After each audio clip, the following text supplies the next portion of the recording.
नमस्कार, बहुत स्वागत है आपका। आप देख रहे हैं द न्यूज, आपके साथ मैं सृष्टि मिश्रा। बार बार हमने कहा था कि इंतजार 4 जून का करना होगा और एग्जिट पोल्स के हिसाब से अगर रहे तो क्लीन स्वीप बीजेपी कर रही थी, लेकिन अब देखिए वैसा नहीं हुआ और चुनावी नतीजों के रुझान जो सामने आए। और इसी बीच आपको बता दें कि उत्तर प्रदेश में आखिर क्या कारण रहा बीजेपी की हार का, पत्रकार जी से चलिए पूछेंगे। और पत्रकार जी ये भी बताइए दर्शकों को कि कितना भरोसा नीतीश पे किया जा सकता है। कह रहे हैं अबरी बार तो हम कहीं ना जाएंगे भैया, भोजपुरी में कह रहे थे कि अब हम कहीं नहीं जाएंगे। और इसके बाद चंद्रबाबू नायडू शानदार 16 सीटों पर बढ़त, 17 पर मात्र लड़े और 16 पे बढ़त, तो उनको बहुत ज्यादा भाव दिया जा रहा है। और इधर नीतीश कुमार को, तो क्या आपको लगता है पत्रकार जी कि यहाँ पर इस बार बीजेपी थोड़ी सी चूकी है? और किस तरीके से राजदीप सरदेसाई एक्सिस माई इंडिया के एमडी को रुला रहे हैं? देखिए आपने देखा होगा कि टीज कर रहे हैं कि भैया आपके वोट कहाँ, तो कौन से भगवान तो है नहीं कि आके प्रिडिक्शन करें। तो इन सब चुनावी नतीजों को देखते हुए क्या कहेंगे कि सरकार तो देखिए वैसे आ गई मोदी की, अब ये लोग कह रहे हैं कि फलाना यहाँ से नहीं जीते, मोदी जी को जनता ने नकार दिया, तो देखिए सरकार तो यही चलाएंगे ना। तो आखिर विपक्ष इस बात पे क्यों तुला है, मैं जानना चाहूंगी आपसे कि सरकार खराब हो गई, हार गई, हमने हरा दिया। हराया तो नहीं है, लेकिन इतना ज्यादा अपनी तारीफ क्यों कर रहा है विपक्ष, जरा बताइए। दोस्तों नमस्कार, मैं अजय पत्रकार। देखिए मैं आपको बता दूं कि जहाँ तक मोदी जी की बात है तो मोदी जी की गारंटी ही जीती है। पहली इस बात को आप लोग समझ लीजिए। दूसरी बात, सीटें बीजेपी की कम हुई हैं, मोदी की नहीं। और उनका आधार बहुत ज़्यादा व्यापक हुआ है। जहाँ पर ये कभी थे नहीं, केरल में, वहाँ से इनके 2 सांसद जीतने की स्थिति में। बिल्कुल कि उड़ीसा में कभी इनकी सरकार नहीं थी, उड़ीसा में सरकार आ गई, अरुणाचल में सरकार आ गई, बिल्कुल, और आंध्रा में आ गई। यूपी में क्यों कम होगी पत्रकार जी? तीसरी बात यह है कि भाजपा जो ये कह रहे हैं कि भाजपा कमजोर हुई या मोदी कमजोर, अगर मोदी कमजोर होते तो साउथ में कैसे जीत के आए?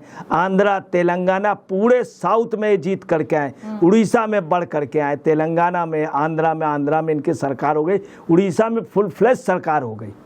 अब आप बताइए मोदी कहाँ से कमज़ोर हुए? अरुणाचल में इनके ज़्यादा जीत के आए, नॉर्थ ईस्ट से जीत करके आए, पंजाब में भी इनकी अच्छा लड़े हैं, ये बात अलग, सीट मिली न मिली, दिल्ली में पूरे जीते। अब आपको बताना है इनकी हार कहाँ हुई। दोस्तों मैं बतला रहा हूँ, ये हार जो है इंडी गठबंधन ने नहीं दी है, ये भाजपा की अंदरूनी विश्वासघात या अंदरूनी वो है। दूसरी आपको बताना है, कुछ विशेष पॉकेट पे ही हारे हैं, विशेष पॉकेट यूपी में, पूर्वांचल में जहाँ पे योगी का गढ़ है, पश्चिम में तो ठीक ठाक। दूसरी राजस्थान में वही लोग हैं जिनका गढ़ है, वही लोग हैं जिनका गढ़ है। तीसरी आपको बताना है हरियाणा में हारे वही लोग जिनका गढ़। एक योजनाबद्ध तरीके से मोदी को और योगी को हराने की कोशिश हुई थी। ये भाजपा के उस पे आज से नहीं, शुरू से रहा। अटल बिहारी वाजपेयी इसीलिए हारे थे प्रधानमंत्री, कल्याण सिंह को बुरी तरीके निकलाया गया, आडवाणी को निकलवाया गया, गडकरी को निकलवाया गया, कुछ खास लोग बीजेपी में रहे। योगी के सामने पश्चिम उत्तर प्रदेश में उनके सामने उपद्रव किया गया और कहा गया, और योगी ने इस चीज़ को हल्के में लिया। अब आप आइए कि ताजुब की बात यह है कि भाजपा नहीं जान पाई। योगेंद्र यादव ने स्पष्ट शब्दों में कहा कि भाजपा लॉस कर रही। केजरीवाल खुलेआम कह रहा था कि यह योगी को, चूंकि केजरीवाल जान रहे थे कि यूपी में योगी को हराने की, हर पार्टी को बात मालूम थी, तय हो गया था कि इनको हराना है, आडवाणी और योगी के लोगों को। ये भाजपा के भी कार्यकर्ता उस पर रहे, सपा वो इसीलिए कॉन्फिडेंस के साथ कह रहे थे। दूसरी अभी आपको बात बताना है, अभी कुछ दिन पहले दलित समाज की एक मीटिंग हुई जिसमें सभी दलों के लोग थे। एक बहुत बड़ी दलित महिला नेता के भतीजे ने भी इस बात को, और उन्होंने भी इशारा किया कि देखिए ऐसा समाज जो है उधर चला गया। भाजपा के लोगों ने विश्वास नहीं किया, ये कमी रही। दूसरी आपको बताना है, सबसे बड़ी आई है सोशल मीडिया का। मैं आपको क्लियर कर दूं कि सोशल मीडिया में दूसरे भारत में ये कोशिश कर ली गई थी कि बहुत बड़े उपद्रव करने की, जैसे पाकिस्तान में होता था, परंतु यहाँ पे लोग कर नहीं पाए। दूसरा, मोदी योगी के साथ अलगाववादी, जॉर्ज सोरेस, पाकिस्तान के लोग, बांग्लादेश के लोग, रोहिंग्या के लोग, इन लोगों ने प्रतिष्ठा लगा ली थी। उसमें इंडी गठबंधन का सहयोग मिल गया, उन्होंने उनको ढाल बना लिया। ये भी बंगाल में बीजेपी की हार की वजह वहाँ बांग्लादेशी रोहिंग्या ये जान गए कि हमारा अंत है। अब आप आइए कि नीतीश कुमार और उनमें मैं आपको क्लियर कर दूं, भाजपा के साथ 4-5-6 दल मिलके लड़े थे, उनका गठबंधन था, उनकी बाकायदे टिकट की बंटवारा हुआ और सभी नेता एक दूसरे के यहाँ रैली की। आपका गठबंधन हुआ, किसी भी रैली पे राहुल गांधी या सोनिया गांधी नहीं गई या प्रियंका गांधी नहीं गई आपके उसमें, ना आपके लोग इनके गए। टीएमसी से इनका गठबंधन, इंडी गठबंधन जोड़ा जा रहा, बिल्कुल गलत। हाँ। कहीं टीएमसी ने इनसे कोई समझौता नहीं किया। आप देखिए एक योजनाबद्ध तरीके से हर चैनल में हर एक जगह टीएमसी वगैरह सारे उनके साथ जोड़े जा रहे हैं इंडी गठबंधन। अब आपको बताना है राष्ट्रपति बड़े दल को बुलाएगी, तो आपको बताना है इनका पूर्ण बहुमत आया, जो दल लड़े हैं बीजेपी के साथ उनका। दूसरा, कभी भी नीतीश कुमार ने और नायडू ने अपनी ज़िंदगी में, अपनी लाइफ में, न नायडू जी के ससुर एनटी रामाराव जी ने कभी कांग्रेस से समझौता नहीं किया।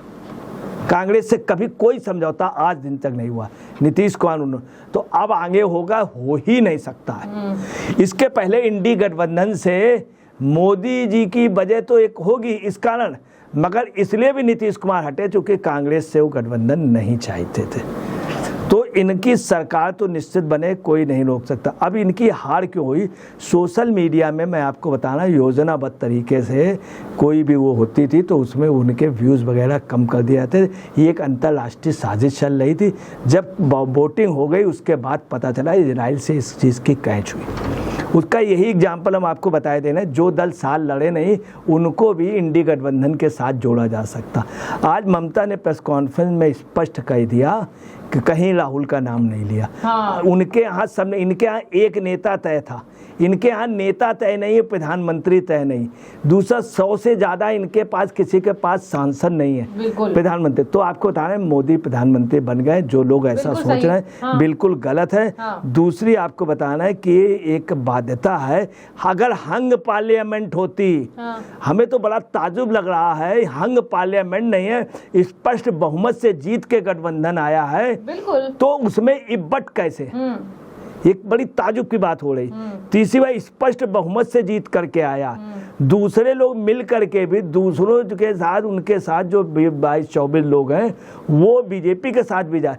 अब एक अफवाह उड़ाई जा रही है कि शरद पवार जी की एक एज हो गई, लोग उनको खेलने लगे, उम्र हो गई, उनकी बात को सीरियस नहीं लेते, उनका भतीजा सीरियस नहीं लेता, इवन उनकी बेटी भी सीरियस नहीं लेती। उसने बहुत पहले कहा था 2 परिवर्तन होंगे, एक केंद्र में होगा, एक प्रदेश में होगा। ये उसने साफ कह दिया था। केंद्र में उसको अंदाजा था कि हम शायद मंत्री बना दिए जाए या पापा से उनका। तो आप समझ लीजिए कि ऐसा व्यक्ति, शरद पवार का भी एक एज हो गई उनके ऊपर, उनकी नीतीश बात मान जाएंगे या वो अब आप ये हटा दीजिए पत्रकार जी। नहीं, नीतीश का तो नीतीश निश्चित इनके साथ रहेंगे। हाँ। केसी त्यागी ने कह दिया, नीतीश के जो सबसे अच्छे दोस्त हैं वो उपाध्यक्ष राज्यसभा, उन्होंने कह दिया, नीतीश ने कह दिया नैतिकता, वो नीतीश पहले आकर के कह गए थे। दूसरी आपको बताना है कि वो भी कह चुके हैं स्पष्ट रूप से चंद्रबाबू नायडू कि मैं चीफ मिनिस्टर, इनके मिलकर के सरकार जा रही है। दूसरी बात आपको बताना क्यों होगा, केंद्र में उनका मंत्री होगा। दूसरी, नीतीश से आपको बताना, नीतीश ने कभी भी मोदी या भाजपा का साथ नहीं छोड़ा, ये बिल्कुल गलत बात। भाजपा ने जीतने के बाद 2019 में नीतीश के किसी व्यक्ति को मंत्री नहीं बनाया था, नंबर 1। नंबर दूसरी, ये भी सच है कि भाजपा नीतीश के उसको तोड़ना चाह रही थी कि वहाँ पर, ये भी सच है। जब नीतीश के पास खबरें आई तब उन्होंने मजबूरी बस संबंध तोड़े। आपको बताने, नीतीश और मोदी की ये पोजीशन है, वो आपस में कह दे भाया साथ बैठो, दोनों साथ बैठ जाए, दोनों एक थाली में खाना खाने वाले, एक सुर में बोलने वाले, लोग गुमराह हो रहे। लालू के यहाँ कभी भी आप समझ लीजिए, मैं इससे ज़्यादा बड़ी बात क्या कहूँ, कभी भी नीतीश ने लालू के लड़कों को ज़्यादा मुंह नहीं लगाया।